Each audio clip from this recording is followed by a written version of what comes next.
Assalamualaikum warahmatullahi wabarakatuh. Saya Muhammad Giordano Kinavalino dari semester 3B.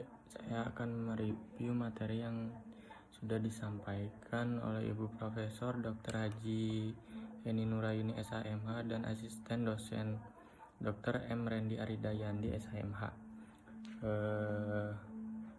Kemungkinan adanya residif apabila keputusan hakim tidak berupa pemidanaan, melainkan disprek dan pelepasan dari segala tuntutan. Keputusan hakim masih dapat berubah dengan adanya upaya-upaya hukum yang berlaku, banding dan kasasi. Keputusan hakim yang berupa penetapan, misalnya keputusan yang menyatakan tidak berwenangnya hakim untuk memeriksa perkara tersebut, pengenaan pemberatan pidana untuk residif kejahatan sejenis ini. Berbeda, yaitu yang pertama dapat diberikan pidana tambahan berupa pelanggaran atau pencabutan hak untuk menjalankan mata pencaharian.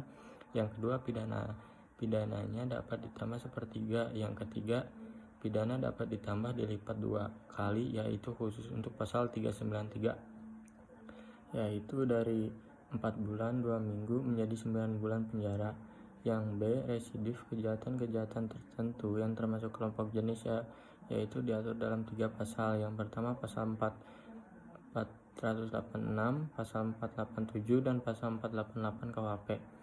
Adapun syarat-syaratnya adalah yang pertama, kejahatan yang diulangi harus termasuk dalam satu kelompok jenis dengan kejahatan yang pertama atau terdahulu. Kelompok jenis kejahatan bermaksud adalah yang pertama, kelompok jenis kejahatan pasal 486 KUHP. Yang kedua, kelompok jenis kejahatan pasal 487 KUHP.